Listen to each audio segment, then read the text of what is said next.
चलिए अब शुरुआत करते हैं स्टॉक्स इन न्यूज की। हमने बिग स्टॉक्स में मेंशन कर दिया है अच्छे नतीजे, लेकिन अब कुछ बारीकी से समझते हैं कि एग्जैक्टली क्या कुछ कहा है कंपनियों के मैनेजमेंट ने। टाटा स्टील दरअसल आज हम मैनेजमेंट से आगे दिन के दौरान बात भी करेंगे। अगर आप प्रॉफिटेबिलिटी देखेंगे तो वो 2 गुना घटती हुई दिखाई दी है, 555 करोड़ का ये आंकड़ा, लेकिन याद रखिएगा 594 करोड़ का एक एक्सेप्शनल लॉस भी है। रेवेन्यू के फ्रंट पर 7% तक की गिरावट है, लेकिन एक्सपेक्टेशन था कि रेवेन्यू घटकर 58,170 करोड़ पर आएगा। ये गिरा जरूर है लेकिन 58,687 करोड़ पर आया है, तो वो एक बेहतर परफॉर्मेंस देखने को मिला है। इबिटा लेवल पर ज्यादा बेहतरी है क्योंकि एक्सपेक्टेशन था कि हम 6,180 करोड़ तक टूट सकते हैं। दबाव में 6,600 करोड़ मैनेज किया है कंपनी ने, तो इबिटा में इतनी वीकनेस नहीं देखने को मिली है। मार्जिन्स डर था कि 11% के नीचे आएंगे, लेकिन कंपनी ने मार्जिन्स को मैनेज किया है। 20 बेसिस पॉइंट का ही करेक्शन देखने को मिला है, तो आप कह सकते हैं मार्जिन स्टेडी है 11.3% के आसपास। यहां पर कुछ और चीजें हैं। इबिटा पर टन के लिहाज से अगर आप इंडिया बिजनेस देखेंगे 15,080 रुपए प्रति टन के आसपास कंपनी ने डिलीवर किया है इबिटा पर टन, जो उम्मीद से करीब 7% ज्यादा बेहतर दिखाई दे रहा है। यूरोप में इबिटा पर टन लॉस है, लेकिन वो लॉस कम होता हुआ दिखाई दिया है, $39 के आसपास इबिटा पर टन। तो क्लियरली ये वो बारीकियां हैं जिसके चलते नंबर्स आपको ज्यादा बेहतर दिखाई देंगे। अब ब्रोकरेजेस ने क्या कहा है वो भी मैं आपको बता दूं। जेफरीज बाय साइड का ट्रेड दे रहा है, 200 का टारगेट है। मॉर्गन स्टैनली इक्वल वेट है 135 के टारगेट के साथ। स्टॉक पिछले 2 ट्रेडिंग सेशंस में कुछ करेक्ट हो चुका है। रचना जी ने कॉल दे दिया है 180 182 का टारगेट इस पर्टिकुलर स्टॉक के लिए। गौरांग, इन नंबर्स पर आपकी राय क्या रहेगी?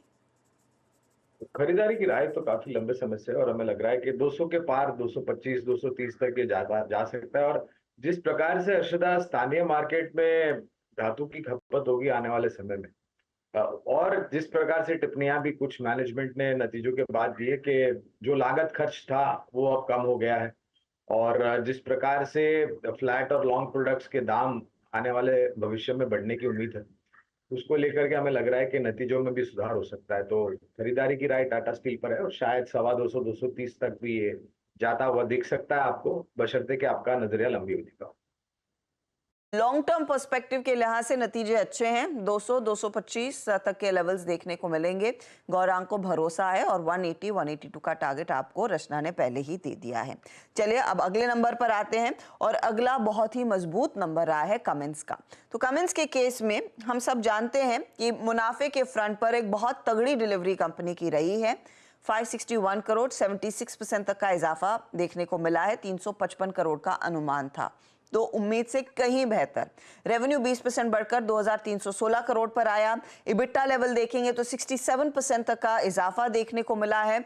यहां पर एक्सपेक्टेशन 386 करोड़ की थी, उसके सामने 544 करोड़ तक का फिगर कंपनी ने पोस्ट किया। इधर भी मार्जिन्स में एक बहुत तगड़ा सर्ज देखने को मिला है, अच्छा उछाल है।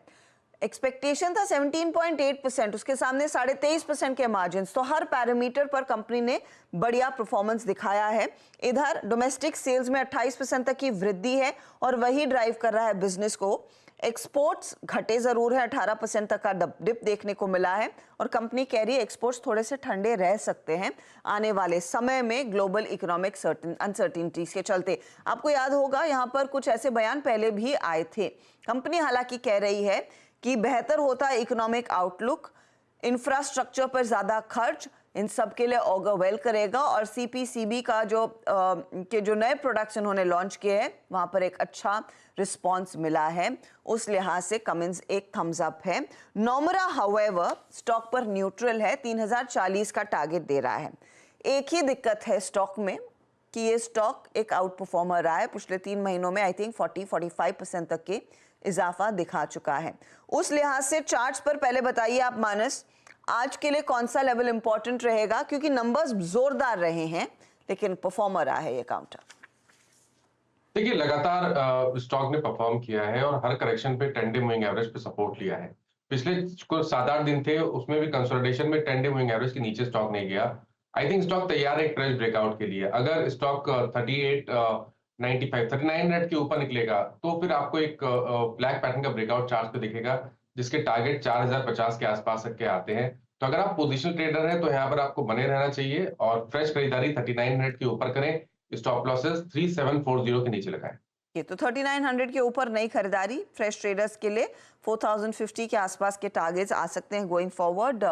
और अगर आप राइड कर रहे हैं उस ट्रेंड को तो बने रहें। अब आते हैं बाटा पर। बाटा पर वैसे एक कॉल आ चुका है गाबा साहब का। यहाँ पर आप देखेंगे प्रॉफिटेबिलिटी फ्लैट है, 3% की गिरावट, 63 करोड़ के आसपास, रेवेन्यू 2.5% ही बढ़ा है, EBITDA भी शांत, मार्जिन थोड़े से ट्रिम होते हुए दिखाई दे रहे हैं। बाटा कह रहा है कि डिमांड कंडीशंस अभी भी इनके लिए फीके हैं, लेकिन कैजुअल पोर्टफोलियो बेहतर करने लगा है। स्नीकर स्टूडियो उन्होंने एक्सपैंड किया है, 698 नए स्टूडियोज खोले हैं। ये उम्मीद कर रहे हैं कि आगे डिमांड रिवाइवल आएगा। अब गाबा साहब कह रहे हैं थोड़ा सा रिजिलियंट है, लेकिन गौरांग क्या वाकई में ये स्टॉक चलेगा? क्योंकि एक बहुत बड़ा अंडर परफॉर्मर रहा है रिसेंट पास्ट में। और हर्षदा, इसी अंडर परफॉर्मेंस को देखते हुए हमें लग रहा है कि 1650 1700 तक के लक्ष्यांक आपको लंबी अवधि में आने चाहिए। और जिस प्रकार से एक तो बहुत बड़ा परिवर्तन हुआ है हर्षदा, इन्होंने काफी सारे स्टोर्स खोल रखे थे और कुछ स्टोर्स योगदान नहीं दे रहे थे, उन स्टोर्स को बंद करके कंसोलिडेट करके जो अच्छे स्टोर्स थे जहां पर फुटफॉल्स भी ज्यादा थे और बिक्री भी अच्छी थी, उनको और बड़ा कर दिया in terms of the space जो वो ऑक्यूपाई करते थे। काफी सारे नए प्रोडक्ट्स भी इन्होंने लॉन्च किए हैं। मैं खुद गया था एक शोरूम में बाटा के, और जो प्रोडक्ट्स हैं और अलग अलग वर्गों के लिए, बच्चों के लिए है, युवाओं के लिए है, मध्यम वर्गीय लोगों के लिए भी है और वरिष्ठ नागरिकों के लिए भी है। और ये काफी बड़ी रेंज इन्होंने अपनाई है। तो हमें लग रहा है कि बुनियादी तर्क के आधार पर 1650 1700 तक के लक्ष्यांक दिखने चाहिए, और अंडर परफॉर्मेंस है इसके लिए भी थोड़ा बहुत ज्यादा अच्छा लग रहा है। परफॉर्मर रहा है तो गौरांग कह रहे हैं अब तक चला नहीं, अब यहाँ से आगे उम्मीद है कि एक स्पर्ट दिखा सकता है। GMR एयरपोर्ट बाय हर पैरामीटर पर बहुत बढ़िया परफॉर्मेंस, लॉस कंपनी का अच्छा खासा घट कर आया है, तो 640 करोड़ के आसपास से लॉस घटा है। ये लॉस का आंकड़ा थोड़ा सा चेंज कीजिएगा, 167 करोड़ के आसपास ये लॉस आता हुआ नैरो हुआ है लॉस, क्योंकि ऑपरेशन मैट्रिक्स बेहतर हुए हैं। आप रेवेन्यू देखिए 29% बढ़ा है, EBITDA में 3 गुना की ग्रोथ देखने को मिली है। इस केस में भी मार्जिन्स 20% का इजाफा दिखा रहे, 13.5% से बढ़कर ये 33.4% पर आए हैं। डोमेस्टिक और इंटरनेशनल पैसेंजर ट्रैफिक एयरपोर्ट्स पर 8% बढ़ा है year on year, quarter on quarter भी अच्छी स्थिति देखने को मिली है। इंटरनेशनल पैसेंजर्स में 25% ओवरऑल पैसेंजर्स हैंडल किए हैं GIL ने। और हर पैरामीटर पर वैसे आप एवरेज यील्ड पर पैसेंजर भी देखें तो ईयर ऑन ईयर 21% बढ़ती हुई, क्वार्टर ऑन क्वार्टर करीब 4% बढ़ती हुई दिखाई दी है।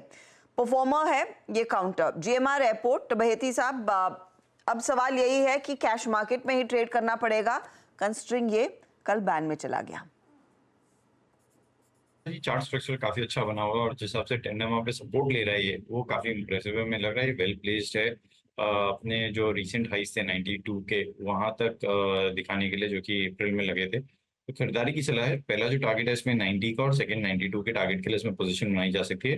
जो इसमें स्टॉप लॉस मेंटेन करना हो उसकी 20 डेमो के करीब का एक एसएल मेंटेन करे, 85 का एक एसएल मेंटेन करके इसमें खरीदारी की सलाह रहेगी। खरीदारी की अपॉर्चुनिटी है, लेकिन ध्यान रखिएगा वायदे बाजार के बैन में है, तो जो भी ट्रेड होगा वो डिलीवरी बेस्ड ट्रेड ही रहेगा। आज के दिन ही बैन में है, कल ऑफ कोर्स फ्रेश स्टार्ट होगी। जून सीरीज पर आपकी नजरें होनी चाहिए। चलिए अब आते हैं ब्लॉक डील्स पर। तो आज 3-4 चीजें हैं उस लिहाज से नजरें में रहेंगी।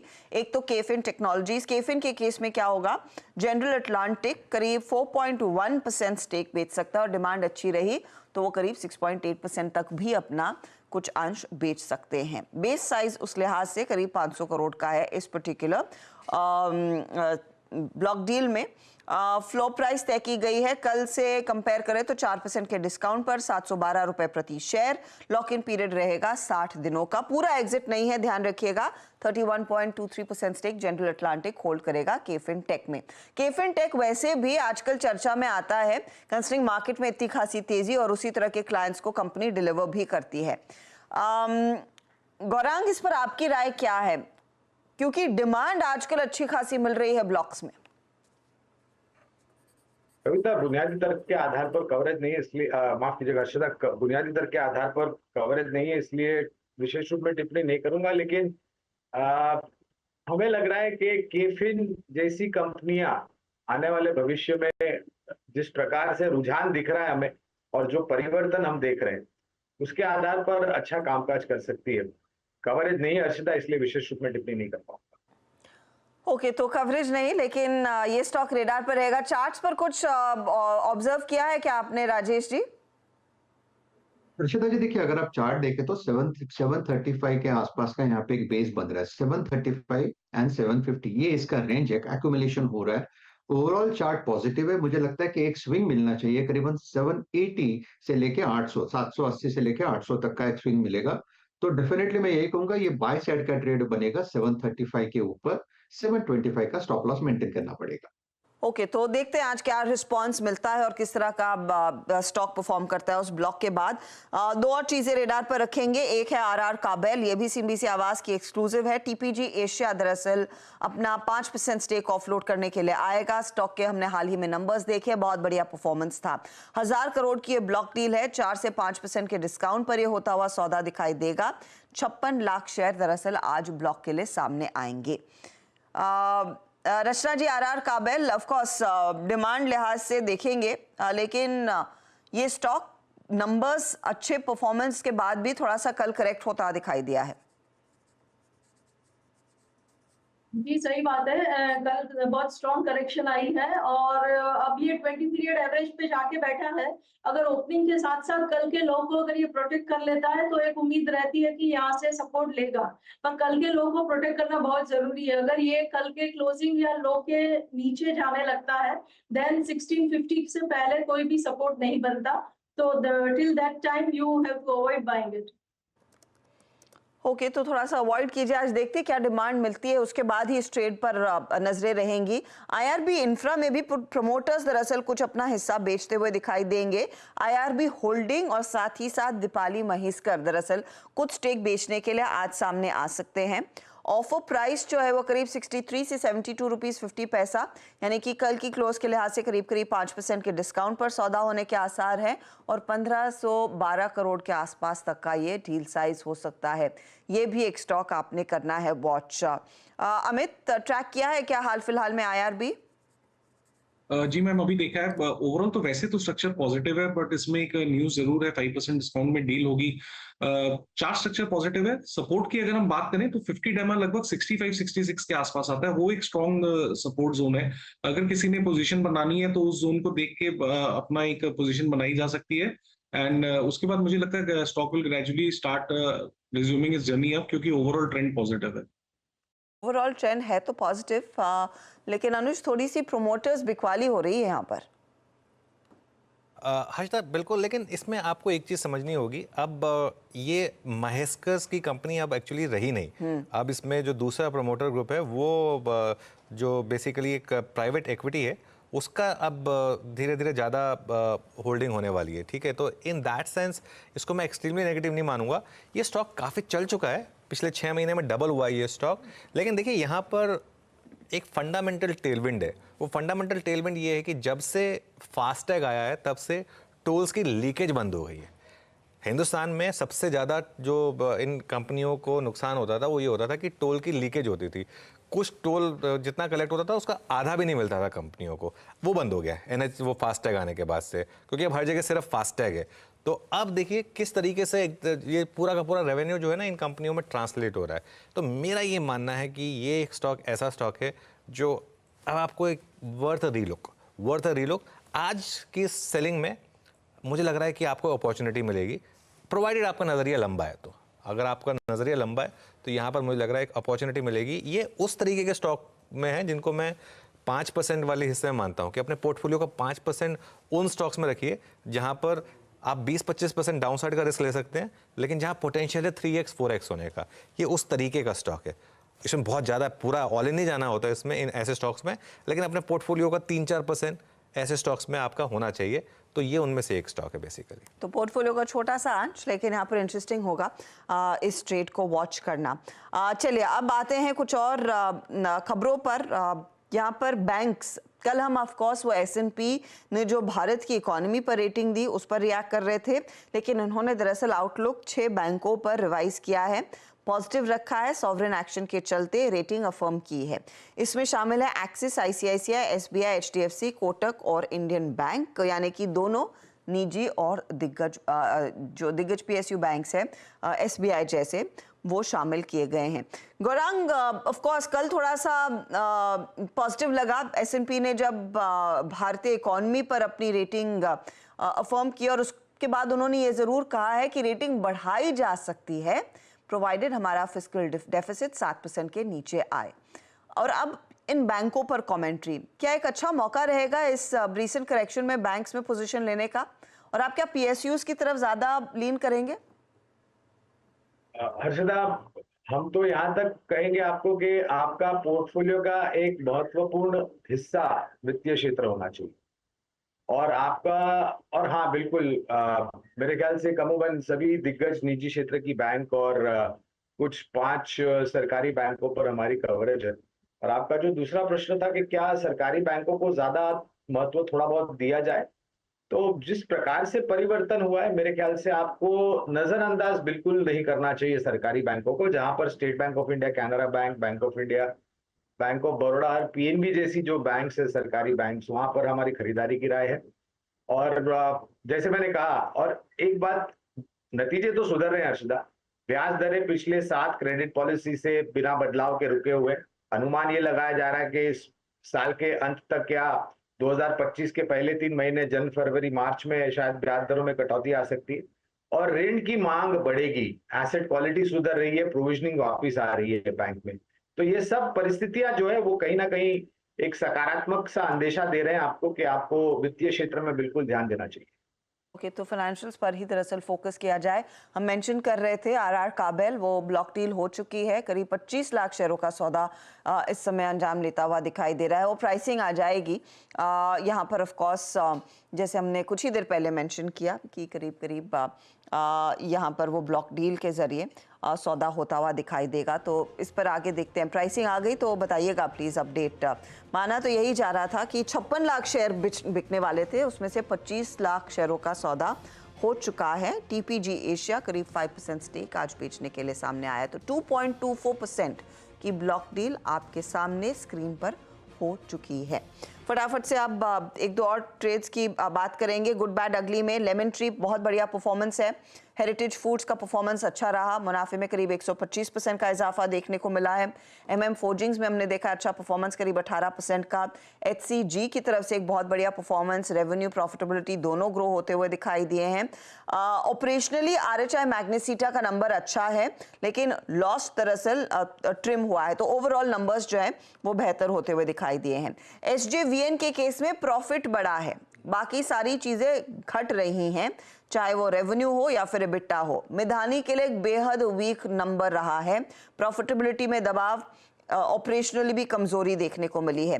HOEC के केस में हमने देखा है प्रॉफिट पर दबाव है, लेकिन रेवेन्यू बढ़ा है। EBITDA लेवल ज्यादा बेहतर परफॉर्म कर पाने में कामयाब। Hindustan composite, ISGEC, Munjal Showa, ये सारी खराब कैटेगरी के नंबर्स हैं आज, जहां पर थोड़ा सा डिसअपॉइंटमेंट देखने को मिल सकता है। नोसेल के लिए भी एक खराब क्वार्टर ही उभर कर आया है। ऑपरेशनली वीकनेस देखने को मिली है। तो इन सब नंबर्स पर हम रिएक्ट करेंगे। लेमन ट्री गाबा जी फटाफट से बताइए, क्योंकि यहाँ पर एक टैक्स राइट बैक का भी फायदा मिला और लार्जली होटल स्पेस में इंटरेस्ट बना हुआ है कई सारे निवेशकों का। होटल स्पेस तो बढ़िया है। लेमन ट्री की बात करें स्पेसिफिकली तो 144 एक इंपॉर्टेंट जोन है, ये पार करना जरूरी है। जब 144 पार कर लेगा वहां पर एक बाय सिग्नल जनरेट होगा, क्योंकि बाय मोड पर है। हम 3 हफ्ते से एक सेलिंग देख रहे हैं, लेकिन 144 एक क्रूशियल ट्रिगर पॉइंट है, वो पार हो जाए तो बाय करना चाहिए। फिर टारगेट 155 हो सकते हैं, स्टॉप होगा उस समय 140 का, तो 4 रुपए का स्टॉप 155 टारगेट बन सकते हैं, provided conditional buy stop crosses 144। 144 पार करे तो 150 की तरफ जाएगा, तो वो लेवल इंपॉर्टेंट है, 144 पर नजरें होनी चाहिए। चलिए अब आते हैं इलेक्शन सिलेक्शन पर। रचना जी और गौरांग हमें बताएंगे कि क्या ट्रेड्स आपने रखने हैं इलेक्शंस के पर्सपेक्टिव से। अब बस वो अंतिम घड़ी करीब ही आती जा रही है। रचना जी बताइए क्या ट्रेड आइडेंटिफाई हुआ? जी अभी ये तीसरा इलेक्शन सिलेक्शन ट्रेड है मेरा, तो इसमें मैंने कंजम्पशन स्टॉक चूज किया है विच इज डाबर। और इसका रीजन ये है कि स्टेबिलिटी अगर जैसी चाहिए वैसी दिख जाएगी तो डोमेस्टिक कंजम्पशन को वैसे ही बूस्ट मिलेगा।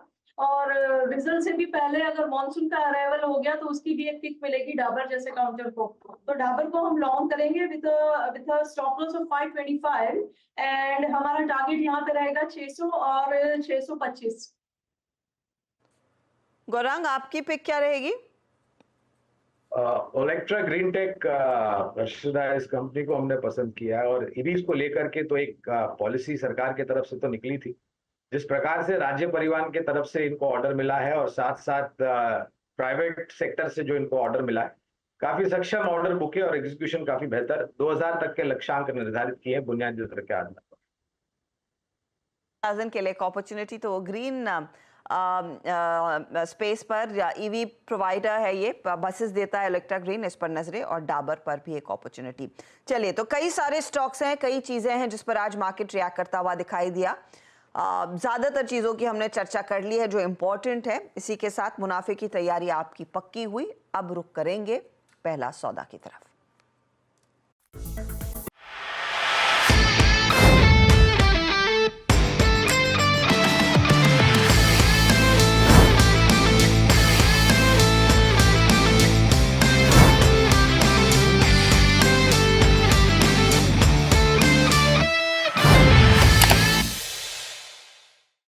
बता दें कि मनी कंट्रोल पर दिए गए विचार एक्सपर्ट्स के अपने निजी विचार होते हैं।